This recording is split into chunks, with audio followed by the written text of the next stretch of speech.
Welcome back to an episode of We are gonna continue with the missions, and for now they're going to lead me into Mulandir. Because there will probably be some new, merchants available. So let's check this out. Many tales have been told about Mulandir, yada yada yada. I entered this area so many times.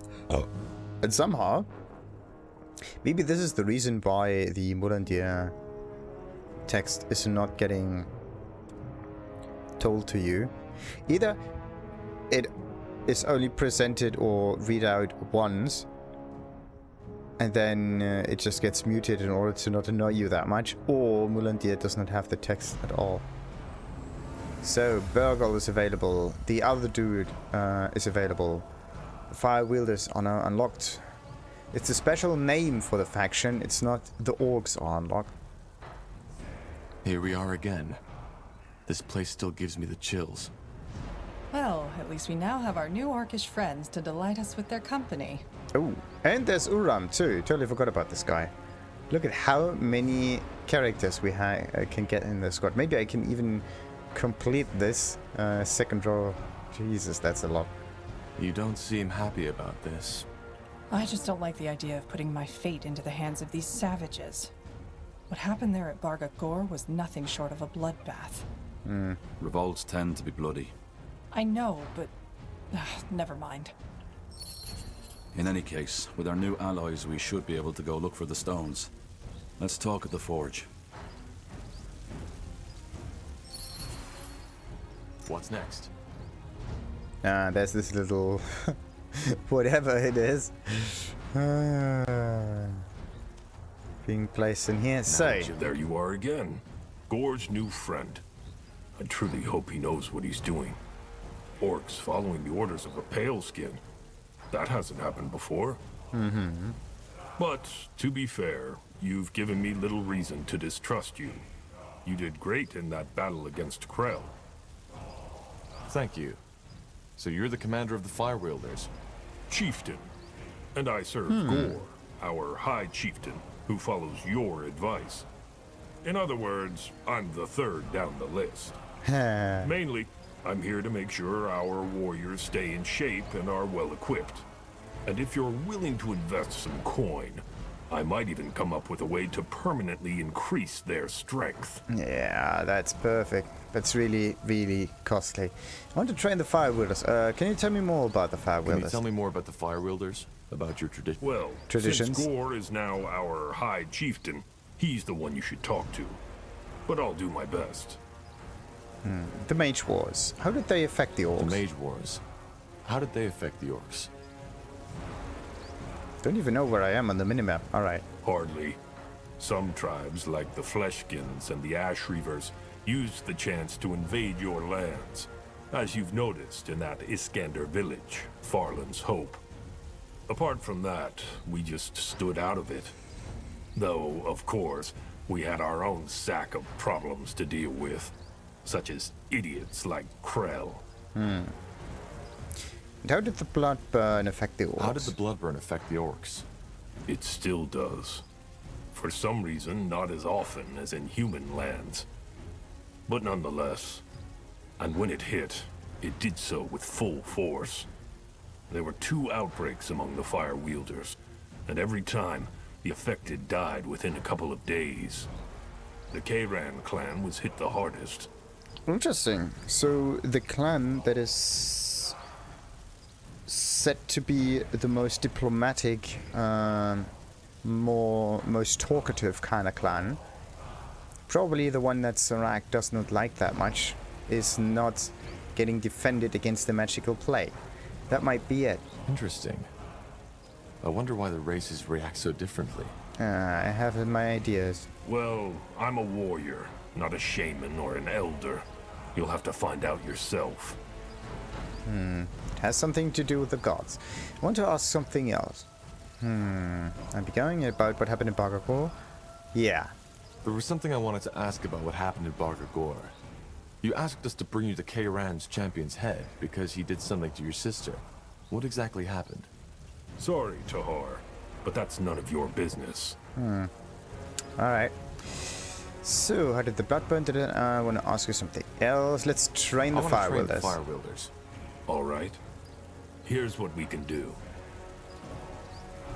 Alrighty. And of course, very costly. It gained 4,000 gold for this, I believe. Started with 13,000 something.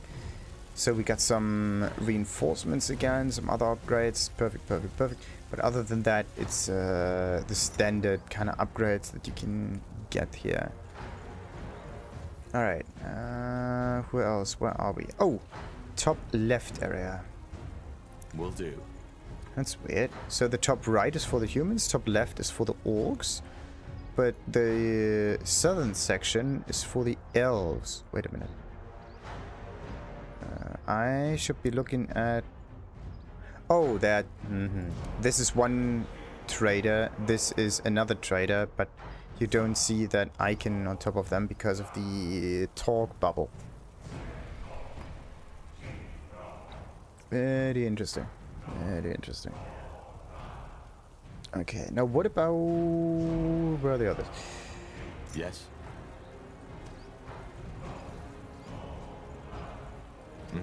Down here.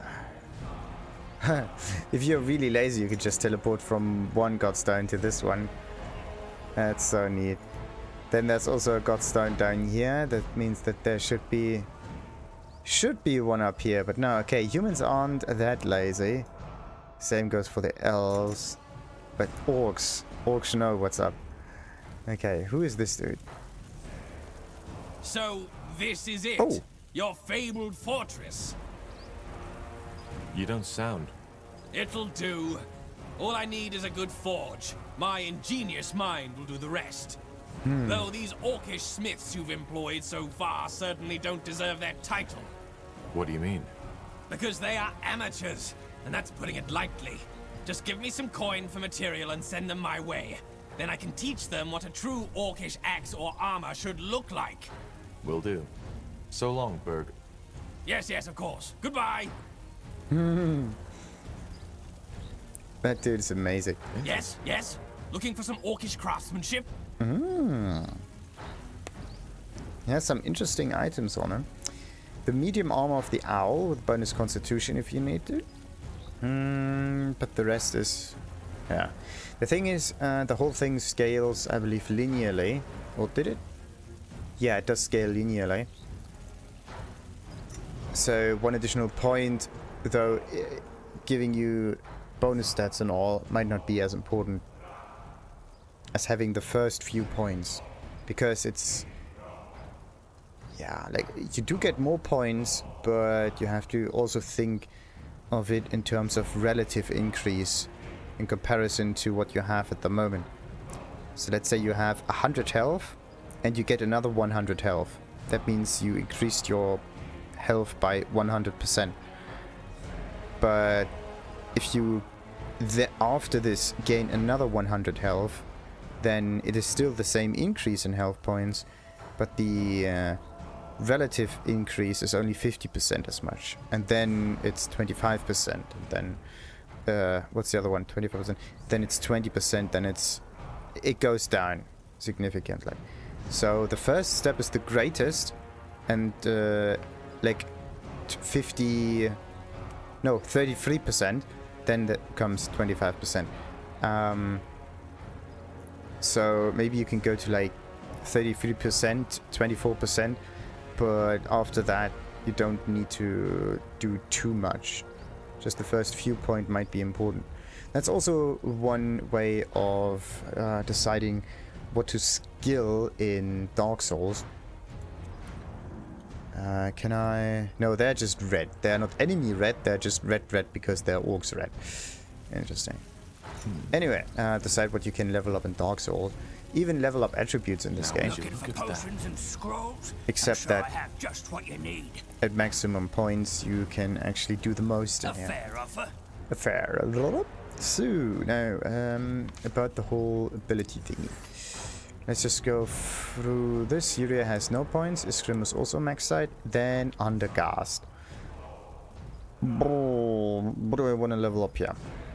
I mean, this burning away of focus is a pretty interesting thing. The chance to apply damage on them is also pretty neat. But then again, the paradox magic is so much more potent. The other way would be to make his auto attacks a bit better.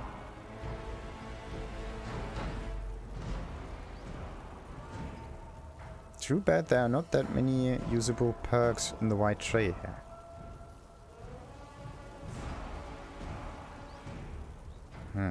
Same goes for the black tree. There's just some weekend stuff on it. Let's take this one. Apply. And what do I want to level up here? He has intelligence. Constitution is always welcome, but I could also do willpower. What about his skills? Intelligence, nothing.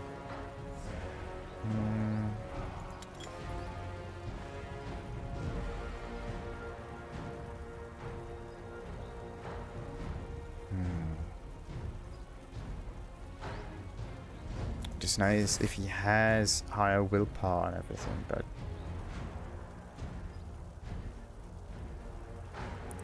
I would basically just let him have more constitution, so his health just is much higher, so he doesn't die as much.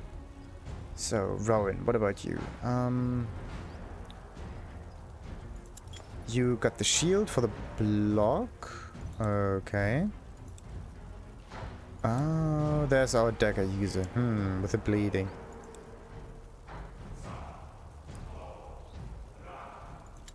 Interesting. Okay. So yeah, we have the elements. We have the perk with the auto attacks. Deal additional ice and fire and have a chance to deal AoE damage. Sure. Then he also has the ability to heal, which is so great. But above all else, I want him to be extremely good when it comes to defense. Now, okay, let's apply and decide what armor we could place on him. We still have, yeah, the 10 constitution regenerates so and so much out of combat armor. It is, well, slightly higher overall. Magical defenses. But other than that, I might not necessarily need to increase his constitution. I could just increase his intelligence. What about his skills? That one scales with constitution. Okay. That one scales with wisdom. So constitution and wisdom then. But yeah, definitely constitution for that one here. But it could take a while until we actually reach this point in the tray. Absolutely great. Yeah, let's just give him some constitution, why not? Next one, Iana. She was pretty much leveled up already. And for some reason, I don't know what to give her when it comes to points. It's not the last one that I'm interested in. Also not the... this one don't need. Deal damage to a single target plus so and so much. Nah. Gain increased focus regeneration when you are below 50% health. I don't want them to drop to less than 50% health. But yeah, increase the damage when dual wielding. That's pretty sweet. If a dual wielding weapon now also deals its damage as siege damage. Yeah, that's good. That's the one that I wanted. Now I just need to select a nice weapon that she could use. Every dual wield weapon also does siege damage.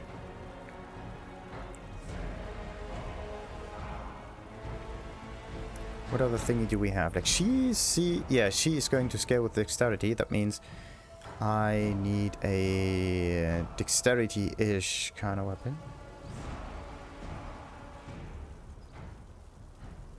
This is dexterity. It's ice. No, it's two-handed. Bollocks.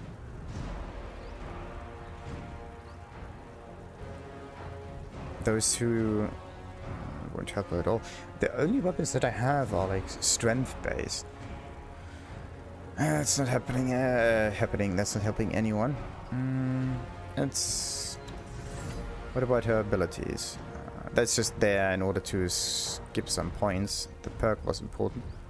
Auto attack, Steel Dreamweaver, yada yada yada, and the doppelganger with the willpower. Okay.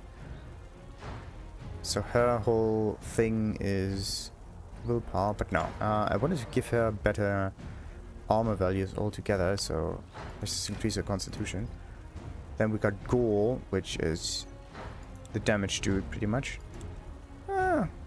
Not quite. Wait a minute. It's the opposite of Rowan. Rowan goes dexterity, whereas Gore goes strength. 3, 10, 3. 4, 10, 3. 4, 1, 4.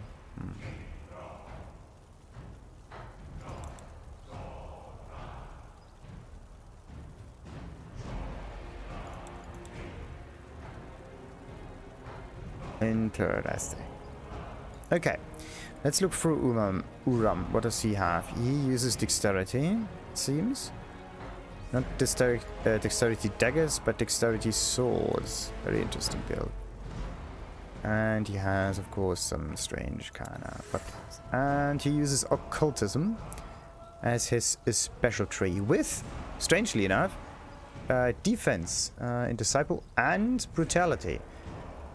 So this dude, that's weird. Why is it discipline? I mean, you can taunt the enemy, yes. You could get some armor buffs, yes. You could apply shield and everything. But the whole idea is to have 2 different kind of weapons available. That's so weird. Like, increases your damage with that, and it also is siege damage. Two-handed weapons get better with this one. Dual wielding gets better with this one. But when it comes to sword and shield, this one would increase it. What's the other one? It increases the one-handed weapon and shield, but only increases block chance when using shields. Increases auto attack damage when using a one-handed weapon and the shield. Yeah, that's the complete opposite. So those 2 trees counter each other, kind of. And it also is not possible to use the shield spell here. The other one that's possible is this, but it might not even give you that much. Yeah, that much at all. It also... Oh, it reduces the cooldowns. I just don't know which cooldowns it would reduce. But yeah, this dude seems to go for dual wield. Like, this is the actual dual wielding dude, might be. So, 5% chance that auto attacks inflict pure damage. That's a lot of chance. It's like 30% maximum. That's a lot. But yeah, let's just go for maximum pure damage. Why not? A lash out at target enemy, inflicting pure damage. Costs health instead of focus. Ooh. Where do I see the cost for this spell? I don't. Oh yeah, at the bottom. 75 health. It's a lot. This dude... This is why you have discipline in here. It's just because of the first perk.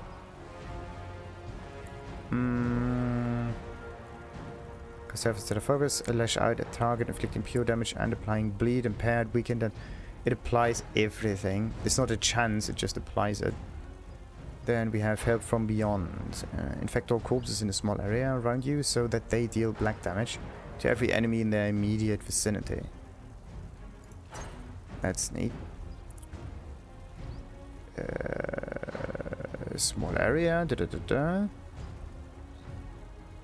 You so that they deal black damage to all enemies in the vicinity and heal you when you are in range. Okay.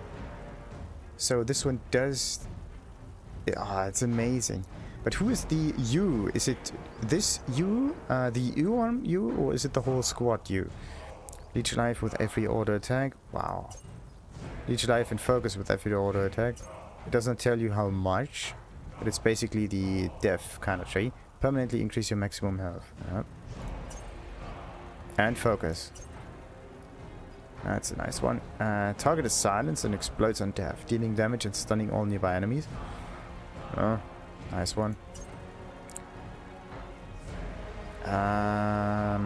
Target deals damage at regular intervals to all nearby enemies of Uram. Target is silenced and explodes on death. Okay. That's interesting. So you can use them like a totem, basically. Definitely. This is a nice spell that's only good against multiple enemies. Yeah, I don't think I really need this one here. And I also don't want to use up health. I mean, it's already pretty damn difficult to do all of that. It would be nice to have higher block chances on him, but I think I'm gonna go for a dual wield on this dude. Do damage to a single target plus so and so much. No, wait. In order to get dual wield, yeah, it doesn't matter which one. What's better? Chance to apply bleed or single target plus so and so much of your weapon damage, interrupt spellcasting and applies bleed. So that's single target bleed, that's AoE. And the chance of bleed.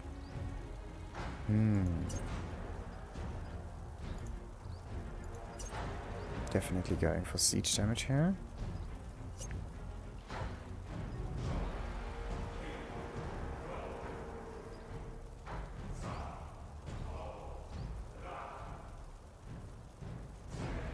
Help from beyond just sounds really interesting.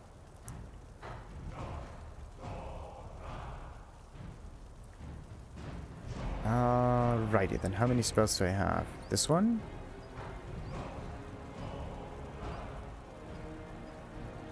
Slightly more damage, but right. This dude is supposed to not die at all, but yeah, let's look at that. 300. This is a lot.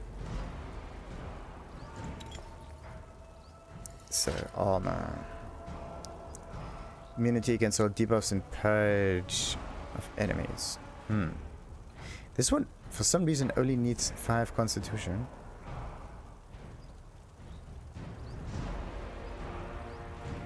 Okay.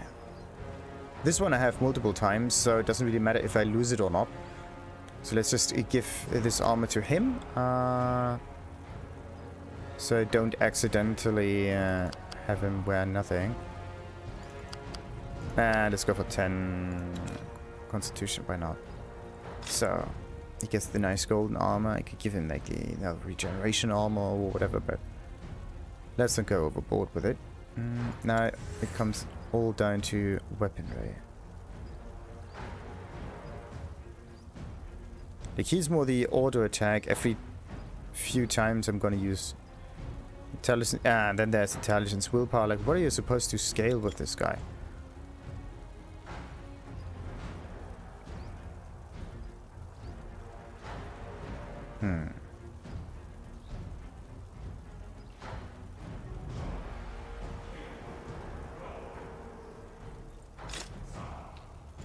So, Gore has what, 20? Iana has 16. Rowan has 24. Wow. It is slightly better, but okay. Let's give him this version, the Resilience helmet. It's... Oh, wait a minute. If I take this Resilience helmet and put it on this armor, it might fit a bit better. Because it's a different kind of gold. It's a more orangey, yellow... Yeah, orangey, reddish kind of gold. Anyway, let's just look for weapons now. I want to give him some weapons, but I just don't know which ones. Like, Dexterity is a nice one. And the higher attack speed is also pretty nice. But I only have strength-based items. Ah, there's six. Ah, no, it's two-handed. We're not going for two-handed stuff. For some reason, the spear is one-hand. Makes absolutely no sense. Absolutely not. Like, the crit chance is lower, the attack speed is slower, so... Yeah, okay, the flat damage is slightly higher, but in general, it might not be the better weapon.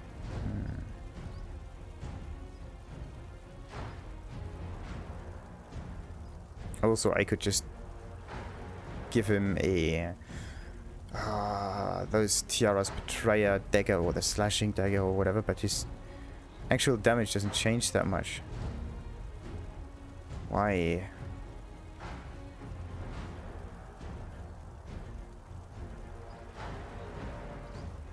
some weapons in here that are just inherently better, like this Elven Scimitar, for example.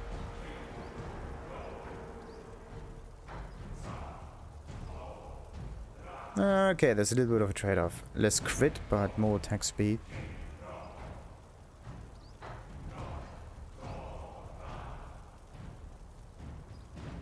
And the hatchet has higher flat damage.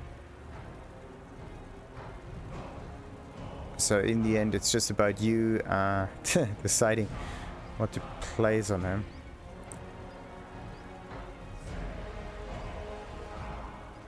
But yeah, having a crit chance with 20-something% is pretty cool.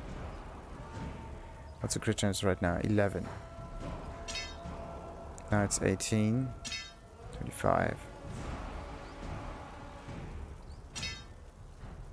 Slightly lower, slightly higher. Let's just keep this all together. So that I end up with a bit more block chance. That's the important bit. Okay, and this is dexterity, isn't it? Hey, now I can... Oh, Zarok's Demise. Nice one. But not the item that I want to have here. Oh, I could also try to give him a bow, but no. His abilities don't seem to work that well with it. Alright. Now, it gave the people what they wanted. Only other option that's still left for me, at least for now, is upgrade the main character somehow. I have high amounts of willpower, intelligence, but no constitution. And the flat damage for stealth damage like this, for example, does not scale with anything. That's just so mean. You don't have magical scaling in here that uses intelligence or wisdom or whatnot to get better. So I can't use auto attacks on him. The only thing I can do is like use his attacks as long as the focus is regenerating, and then I'm gonna choose what other ability I have. That's just one issue. I don't have that many other abilities. I only have this one, this one. This is a character that's able to defeat... Yeah, defeat what? Why is he on top of that little rock here? The dude's glitching out. Whatever, what was I? The build that I have at the moment is kind of like the RTS, anti-RTS build. So I can kill armies with it. So... What do you want? Just checking how you're settling in. I'm good. Thanks. Interesting place you found yourself here. I'll give you that. Can you tell me more about the demon taming? Back in the cave, you told me that you fought that demon in order to gain control over it. I'd still like to know how that works. It's complicated. Of course it is. That's it? For now. How did you end up in Berghol? How did you end up in Barghor? It's a long story. Suffice to say, I've been on the road for quite some time now. And Berghor just happened to be my last spot before I ran into you. Let's talk about you instead. You've gathered a ton of followers, one outcast after another. Tell me, Tahar, do you trust them?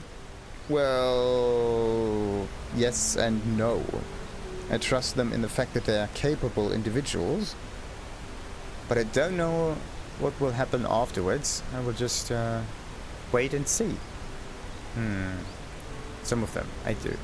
I'm still trying to figure that out. I'm still trying to figure that out. Good luck with that. To be honest, I don't understand how you can do it. You have that look about you, and it's driving me nuts. What do you mean by that? I've observed you on the way back from Berghor. The way you move, the way you talk. I get why other people follow your lead. I really do. You simply have some kind of strange charisma.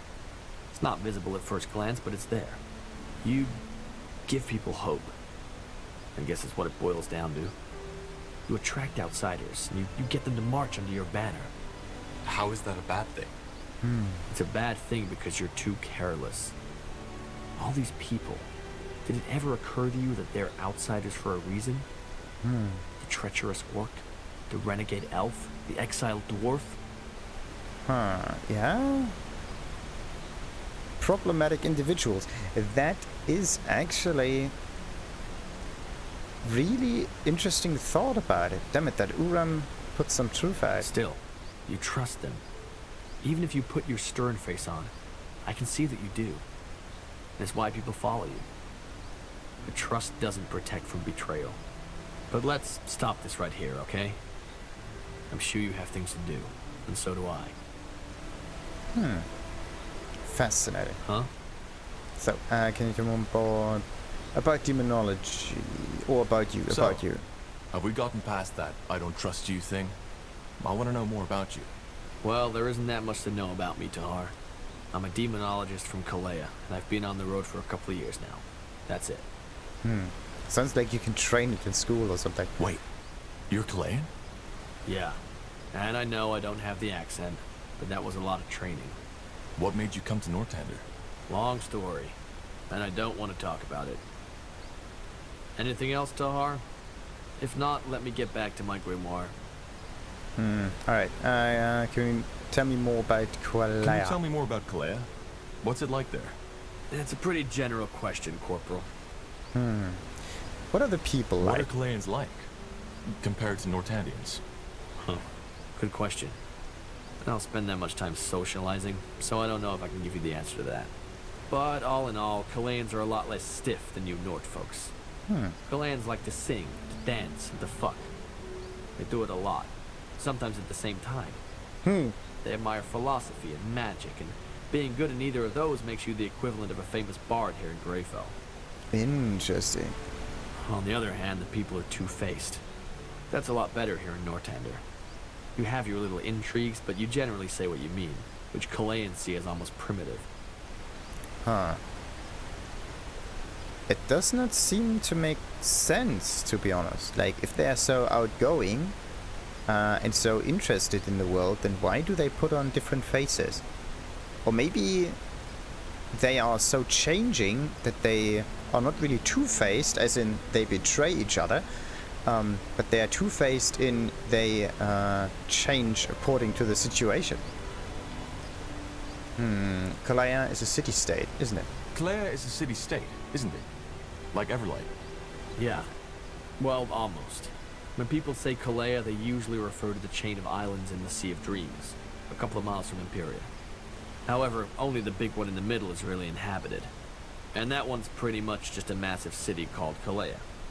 Nobody can remember the names of the other islands, not even the Kalayans themselves.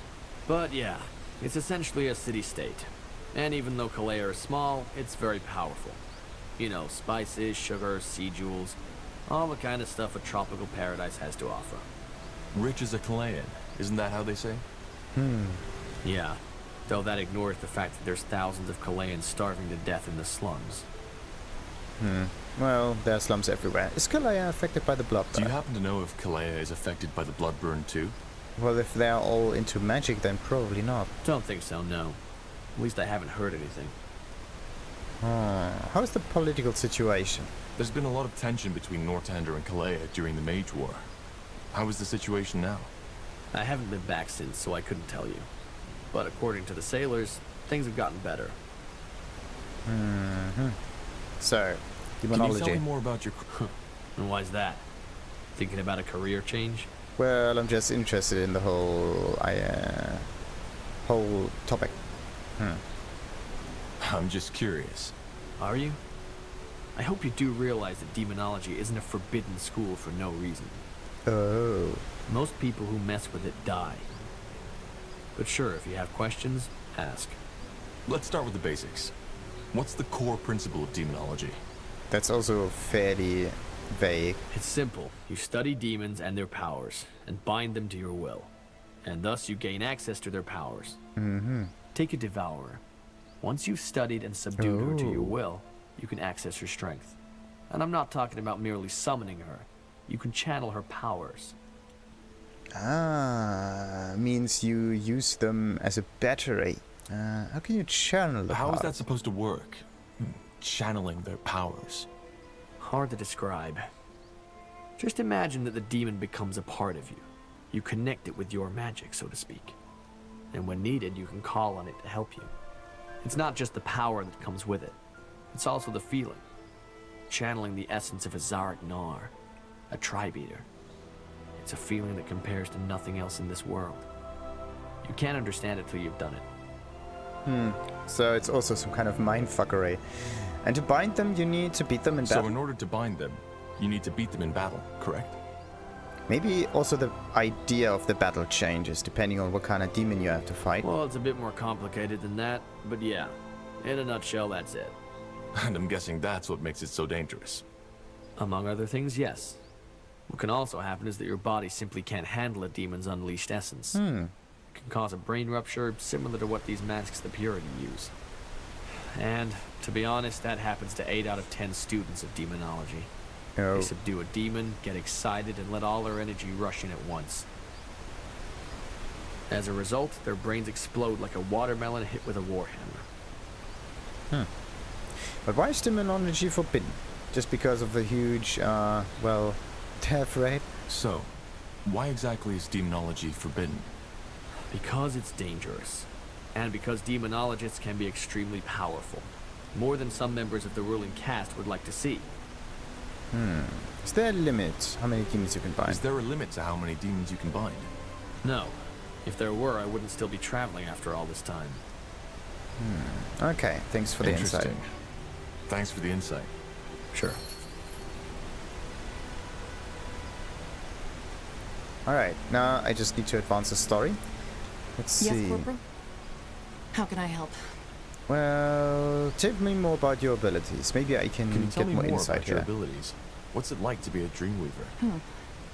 Well, I suppose trying to explain that to someone who isn't is like explaining what water feels like to someone who never swam before. If I Okay. enter a place I where got someone this has much. died, Now Can the you tell me abilities. more about your ability? well, I suppose if I enter Okay. a place where some Goodbye. That's interesting. So his dialogue seems to be a bit different for some reason than all the others. Very interesting. Alright. So... And I definitely got some meat, right? Quest item, goblin meat. Where's the goblin meat? Somewhere at the bottom, somewhere at the top.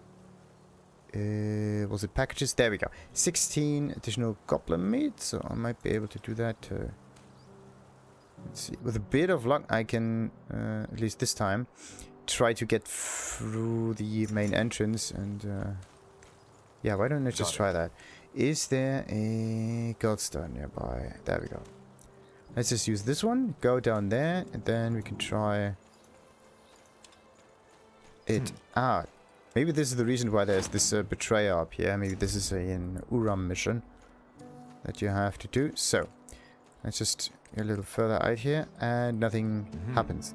You cannot leave Mulandir through that gate and go towards the goblins. Understood. And I think the reason why the game glitched out the last time, at least in Mulandir area, was because I entered this area through this passage here twice. And for some reason it does not seem to like it. So try to get out of the area and then use the world map in order to get to Mulandir, and don't just move around and use the entrance a second time. Maybe this is what had to be checked afterwards. Alrighty. There are, for some reason, 1, 2, 3 buying, selling, whatever individuals in here. Whereas at the Elven territory, there's one missing. This one here was available in a city. And another elf might be available in this place. Who knows? I'm looking for special area. No, this one. Looks more interesting. Or maybe down here. Who knows? But yeah, there's definitely another room. Enough additional room for another elf. What about this one? Does the guard? Maybe on the other side even. Who knows? Yes. Anyway. What do I have to do? Song of the White, and then also some side quests. Oh, wait. Advanced side mission. Talk to Gore in the Nexus. Yeah. It's a sacrifice kind of thing.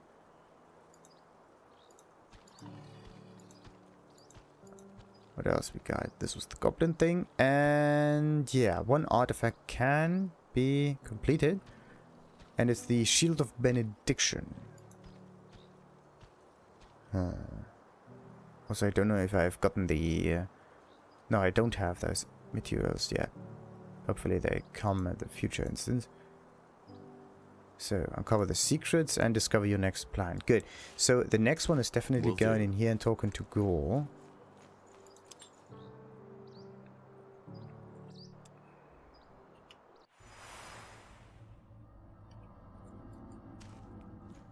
Go. Where are you? Gore is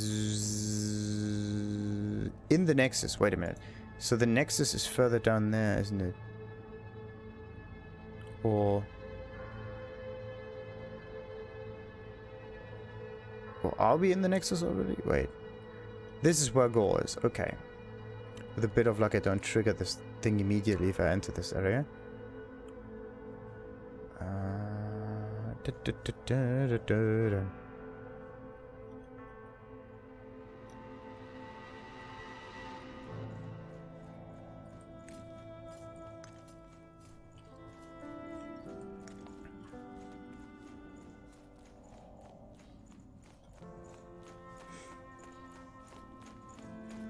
1, 2, 1, 2, 1, 2, 1, 2, 1, 2, 1, 2, and talk. Saul Rocker.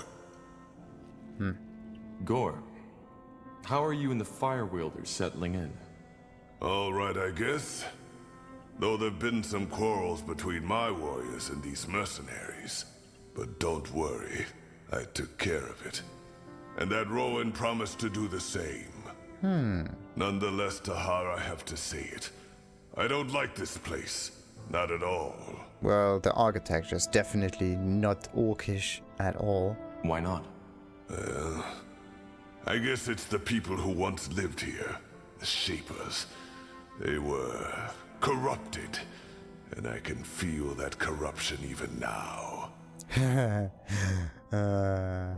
Aren't orcs also kind of corrupted, or are they more natural in their way, more true to themselves? Corrupted? Yeah. Their customs, their culture. They were completely detached from the order of nature. Ah, that's where the difference lies. How so? How so? Do you even need to ask? Just look around. Ghost warriors, strange machines, strange buildings. Especially this place, this Nexus. They thought they were above everything, even the gods. And they meddled with things they didn't understand. It's disgusting. Well, they're dead now. Maybe. But I can still feel their presence. Anyway, nothing we can do about it. If the Shapers caused the Bloodburn, I understand why we need this place. Is there anything else you wanted to talk about? Oh, indeed, yes, there is. So, about how does it feel to change forms? There we go. Let's start with What's this it one. like to change form? I've been wondering about that since I met you. I can imagine. It's exhilarating and strange at the same time. If it taught me one thing, then it's how foolish it is to put the mind above every other aspect of the body. Many people do that, especially scholars or mages. What do you mean? Because the shape of our flesh is so much more than just a shell. It defines us. When I take on the form of a wolf, for example, this wolf isn't just me with fangs and paws. It's a different version of myself. A different version? Yes. You can understand if you haven't been there. But I guess you could say that when I'm taking on a creature's form, a part of my mind gets infused with that creature's essence. Ah. You kind of feel the creature. The thirst for the hunt. Thinking as part of a pack, just to name the most obvious aspects. They meld with my mind. When I was young and first started shifting, the creature always dominated. It was like a feverish dream, and I had almost no control over my actions. With time, it got better. Did you ever lose control? Did you ever completely lose control when you were in another form? In the beginning, yes. But the Elder always made sure I was in a controlled environment when I did my first transformations. Meaning not as much aggravating things. How does it feel to be a spider? How does it feel to shift into a spider? He cannot, actually. Strange. Being a mammal, a wolf or bear, it feels different, but still somehow familiar. A spider is something else entirely. When did he turn into a spider? The way you see, the way you perceive, the way you feel. The first time I shifted, I couldn't bear it for more than a minute, and it haunted me for weeks after that. Yeah, I imagine. How did you learn a new form? How do you learn a new form? You click on talent point and then on apply. That's complicated. First you have to understand that creature, observe it, live with it if possible. That can take months, years, sometimes decades. Then there's what we shamans call the first joining. You have to visualize your shift. Not the creature, but the shift. How does that work? I can't explain it. It's like your first bloodshed. It can't be explained, only experienced. Maybe the whole thing, you need to have an idea how the transformation needs to take place in order to transform. Maybe this is how you need to do this. Interesting, because otherwise, how would you go from place A to place B if you don't know anything about the in-between parts, right? In theory, could you transform into anything? Oh, maybe even other people. So in theory, could you transform into anything? Even, say, a wyvern, a dragon? A human? In theory, yes. In practice, there's no known shapeshifter who has ever done that. Save for old Orcish legends, maybe. Why not? First off, there aren't many dragons around to study. And even if there were, you aren't likely to survive it. Secondly, transforming into something that enormous, it can be lethal. Our minds, our essence just isn't fit to govern such a massive body. Only some years ago, there was talk of an Ash Reaver shifter who had attempted to morph into a troll. He succeeded, but his heart, the troll's heart, stopped before he could take a single step. The heart stopped. Not the mind, but the heart. So you see why most shifters aren't that eager to experiment. Wow, that's definitely interesting. Thanks for taking the time to explain. Sure. And about the culture. Back in Barghol, you told me that you think the Orcs should strive to be more. What do you mean by that? Do you consider your culture to be, well, inferior? Inferior? No, not at all. On the contrary, I'm glad to be a fire wielder, and not a human or an elf. Yeah, they always say that. Humans are glad to be humans, elves are glad to be elves, and orcs are glad to be humans. Doesn't help you at all, this standpoint. Why? Because not so unlike the Shapers, your culture is bigoted, strange. You like to tell yourselves you're more than the animals you slaughter for food. You call yourselves civilized. But in the end, you look for the struggle just as anything and anyone else does. But of course you don't admit to it. You want to be better than that.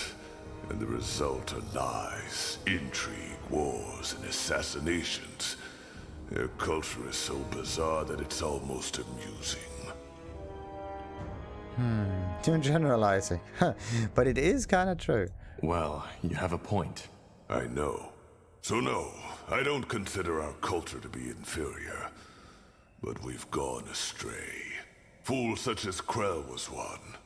They're the reason your race looks down on us. If Zakrak had wanted us to be ever-fighting, ravaging brutes, he wouldn't have given us minds to begin with. Maybe you just need minds in order to pray to Zarak, and that's it. Every brawl, every battle, every war has to have a purpose. It isn't something done for pleasure. Yes, it can be enjoyed. But at its core, it is ritual. The most basic one of nature. In other words, violence and war are good and necessary, but only within measure? Yes, and it should be learned from. That's where most orcs disagree. They claim to value wisdom, but when asked to choose between words and a club, they always choose the club. And as you see, this is why our culture has stagnated. In its current state, there will never be an orc empire, a great tribe, or the earth-shaking horde Xarr envisioned. So what you want is to lead your people to a better future? You make it sound so dramatic. For now, the Fire Wielders are a good start. And by helping you, they will hopefully see that diplomacy and strength don't always contradict each other. After that, we shall see. Don't you think life without violence is possible? Don't you think a world without violence is possible? No. Why? Isn't that what we should all aspire to? It kind of depends. What kind of violence are you talking about? We should aspire to a lot of things. But tell me, Tahar, this world has existed for millennia. And has there ever been peace? Lasting peace? Sometimes. At times, yes. At times, exactly. As I said, our very existence is based on conflict. Finding food, not freezing to death. Living means to struggle. Your people, with your warm clothes and banquets, try all in your power to forget that fact. But you can't. Because ultimately, there's as much thirst for struggle in you as in an orc. What we orcs believe is that we should embrace it. That we should just face the truth, even if it's ugly. That the ways of nature can't be changed by its creation. It's like fighting the tides. So what? Do we just kill each other whenever we feel like it? No. What we need is a way to channel our urges. Ceremonial battles, arenas. A society that is centered around survival and strength, and gains, rather than loses stability from it. Because if we simply suppress these urges, such as humans, the elves, and the dwarves do, they will at one point only erupt even more violently. There must be another way, though.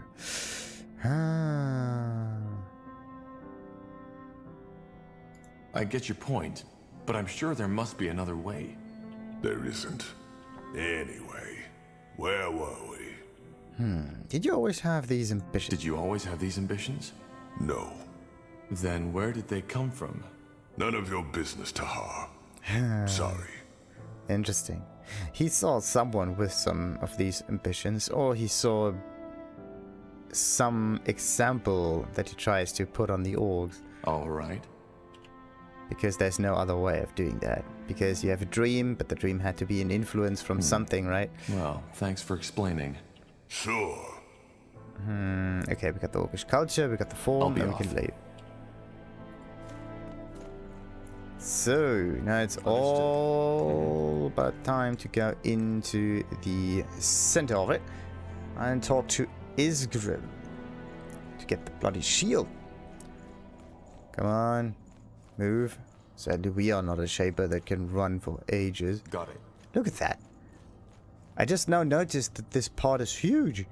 Like, just this distance alone takes me like a few seconds. And To a few this seconds day, is large. The Like, Shaper's large. magical and technological What are we talking about? Like light speed? No. That's just a huge distance. So. Got it. Alrighty. Doom dee doom dee doom dee doom dee More doom. pieces. Let me take a look. Ah. Just like that. Tahar, come over here for a second, will you? Shield of I Benediction. finished your weapon. It's not complete. Perfect. So, once you have enough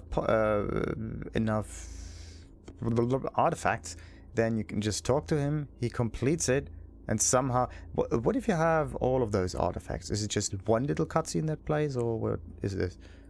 Yeah, do you need something? I'm a tad busy.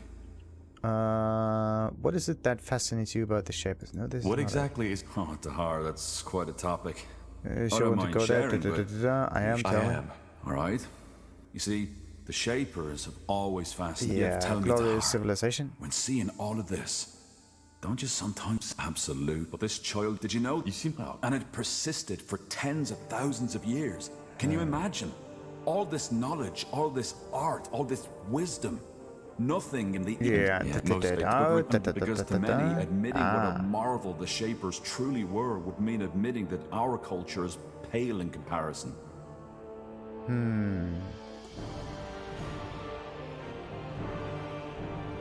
Is our world... It depends on your expectations. And that We could all do worse, remains to certainly, be but seen. If this is as good as we can get, then We don't know enough about the Shapers yet to say that. maybe you don't. I do. In any case, I suppose you found your answer, haven't you? This is what fascinates me about the Shapers. They're a reminder of what we could be, if only we wanted to. I see.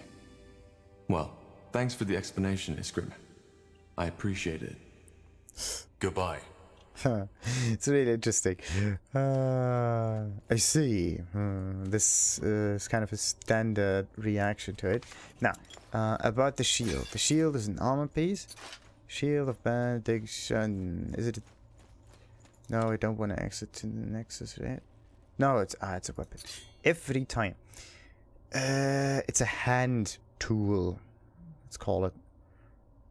You can bash someone's health and grants you an aura that heals nearby allies at regular intervals. And it cannot be stunned. That's interesting. So this shield here of Benediction is a healing aura item. This one on block you get armored for 5 seconds. This dude gets armored for 5 seconds.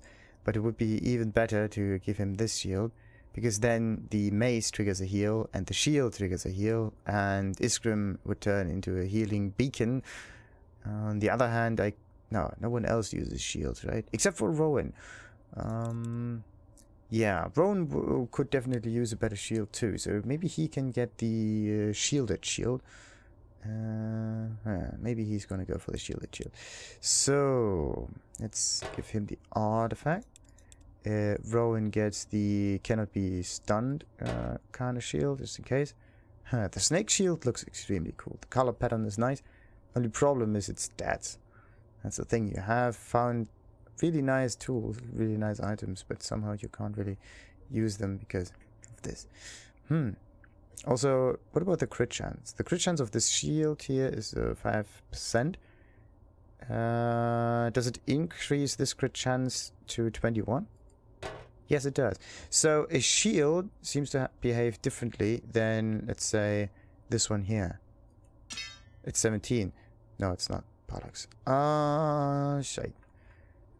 What was this thing? Winter Sword. If it is a sword and shield, it gets added. But if it is, let's say, dual wield, then it gets half.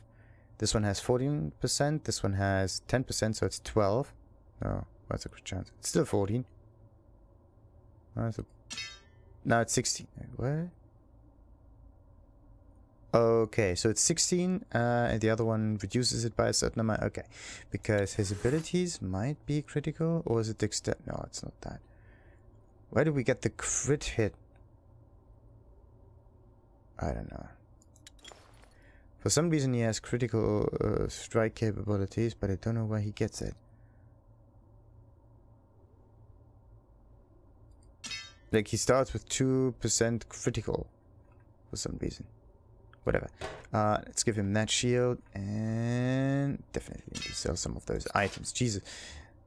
They're clocking my inventory, and I can't just select the items that I'm interested in. Like, let's say tier so-and-so items, so it's only the artifact and rare items, or even the... wait, green is uncommon, we got rare, we got epic, and then we got the rest of the items. Why can't I leave? Oh, shite. Okay, maybe I have to get a little bit further. And understood. There we go. So there is an exit space. Let's call it that. You have to go there in order to do things. Oh, also the Goblin King has to be given some flesh. But yeah, I think I'm gonna do that at another point in time once I have killed a few more goblins. And then maybe I can get something. I can just check this quest in the wiki and see how far this one actually goes. If it ends now, or if you come across multitudes of different goblins in this game. And yeah, you just have to give the goblin meat to him every now and then. And it's kind of like a statistical quest. And in the end, he just tells you, oh, thank you. Gives you 1 gold coin and that's it. Anyway, before we continue with the main mission, we're going to end this one right now. And yeah. Have a nice little experience the next time. Until then, like and subscribe. Ta-ta!